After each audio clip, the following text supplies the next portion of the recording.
Persiapan proklamasi di Jakarta, menurut berbagai sumber, rencana pembacaan naskah proklamasi baru diputuskan sekitar pukul 4 dini hari tanggal 17 Agustus 1945. Tentu hal ini menimbulkan pertanyaan, mengapa masyarakat dari berbagai daerah di pagi harinya sudah berbondong-bondong datang ke lapangan Ikada? Mengapa pula pagi itu pasukan Jepang juga sudah berjaga-jaga di lapangan Ikada? Brosur dan pamflet juga sudah tercetak dan tersebar luas di masyarakat. Bagaimana fenomena ini bisa dijelaskan? Menurut Sudiro, pada tanggal 16 Agustus 1945 sekitar pukul 19, dia diberitahu Dr. Muardi selaku pemimpin Jakarta Tokubetsushi, bahwa esok hari Soekarno-Hatta akan mengucapkan proklamasi kemerdekaan.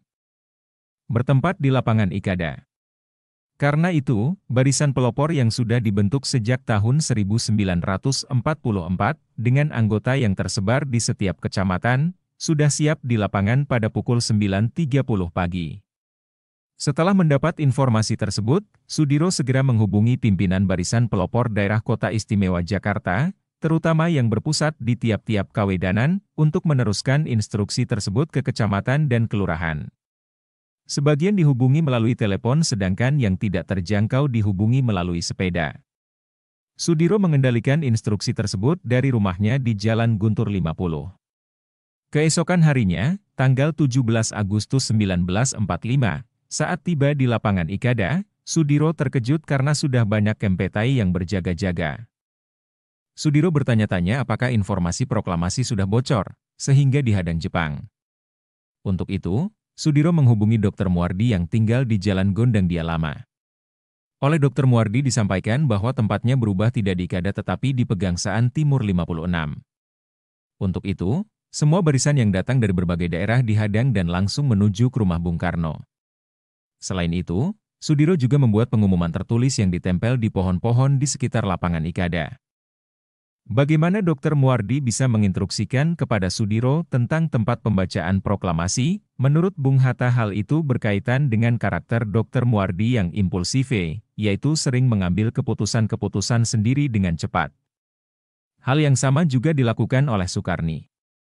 Setelah selesainya pembahasan tentang teks proklamasi, Soekarni memberitahukan bahwa rakyat sekitar kota, pembacaan teks proklamasi 17 Agustus 1945 di Jalan Pegangsaan Timur No.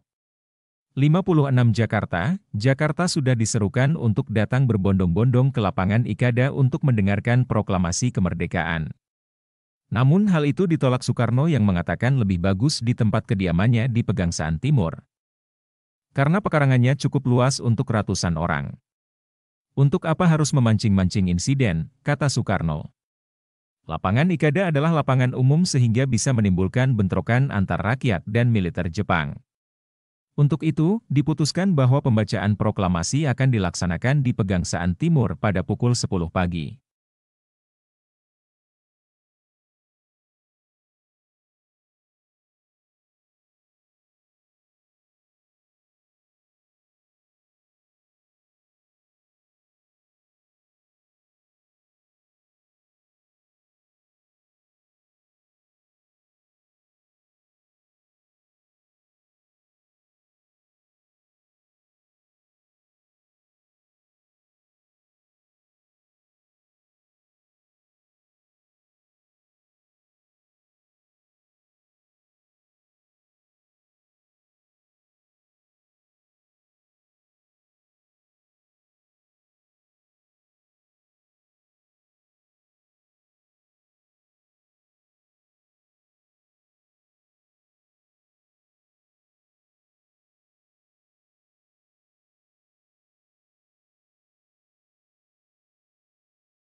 Beberapa orang anggota PETA yang bersenjata lengkap menjaga keamanan bagian belakang rumah di sekitar jalan kereta api.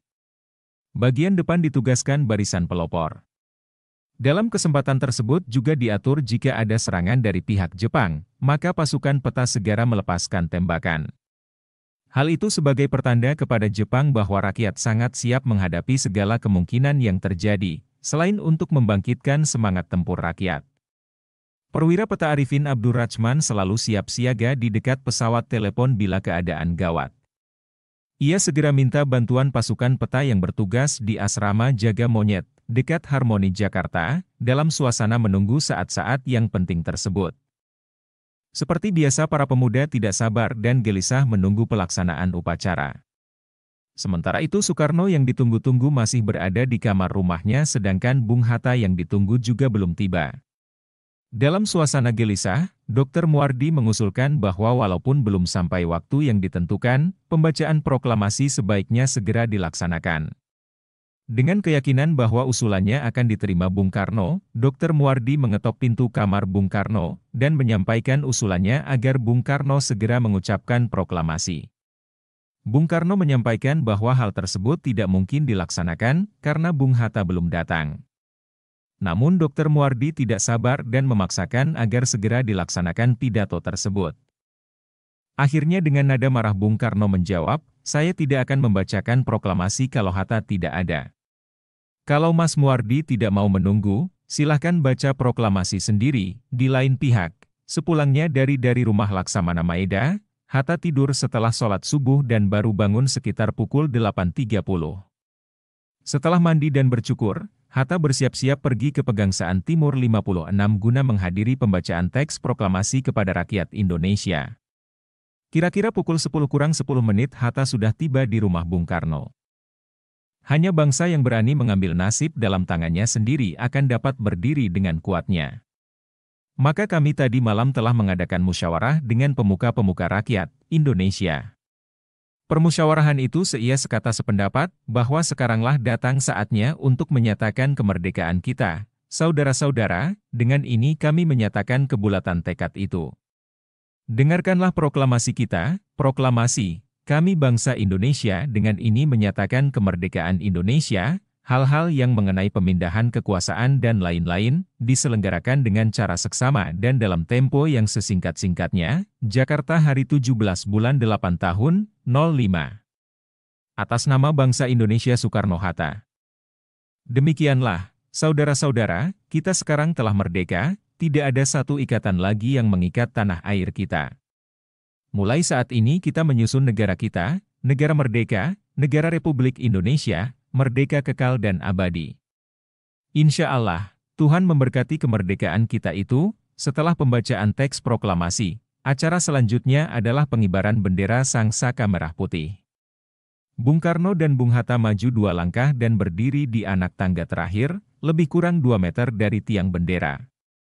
Ibu Fatmawati dan SK Trimurti turun dan berdiri di dekat tiang bendera.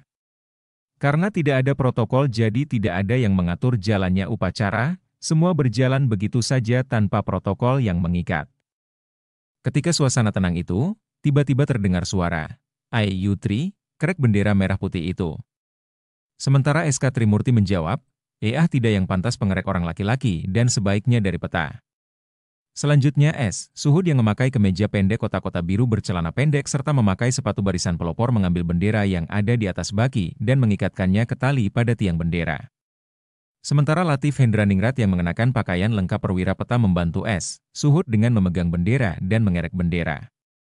Seiring dengan itu nyanyian lagu Indonesia Raya dinyanyikan Meskipun demikian masih ada satu kejadian yang belum terjawab sampai kini, bagaimana naskah otentik proklamasi yang dibacakan oleh Soekarno pada tanggal 17 Agustus 1945 bisa menghilang sampai 20 tahun dan baru muncul pada awal tahun 1965 di tangan D.N. Aidit yang menyerahkannya kepada Soekarno selaku Presiden Pemimpin Besar Revolusi. Selama naskah otentik itu hilang maka yang dikenal luas adalah naskah konsep atau klat yang menurut Sayuti Melik pada dini hari tanggal 17 Agustus 1945 itu diambil dan dibawa pulang dari rumah Laksamana Maeda oleh B.M. Diah yang kemudian mencetaknya di Harian Merdeka, 44.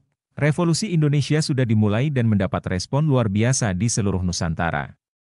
Jepang bereaksi cepat.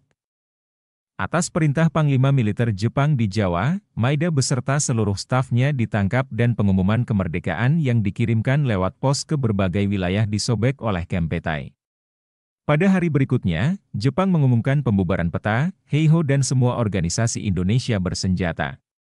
Konsekuensi dari kebijakan itu, semua senjata yang dibawa oleh pemuda pejuang harus diserahkan kepada Jepang. Namun, pemuda pejuang bersikukuh dan tidak mau menyerahkan, bahkan di beberapa daerah terjadi perlawanan terhadap tentara Jepang. 45 bendera kebangsaan Indonesia dilarang oleh Jepang. Akan tetapi Soekarno menganggap bahwa bendera merah putih adalah simbol perjuangan, ia memerintahkan untuk mengibarkan merah putih di gedung-gedung umum. Dalam 6 minggu, bendera merah putih yang merupakan simbol revolusi Indonesia sudah berkibar di seluruh gedung penting di Jawa, sebagaimana ditulis dalam buku Sejarah Berita Proklamasi Kemerdekaan Indonesia, penerbit Direktorat Sejarah dan Nilai Budaya Direktorat Jenderal Kebudayaan Kementerian Pendidikan dan Kebudayaan 2015. Halaman 44 sampai dengan halaman 53.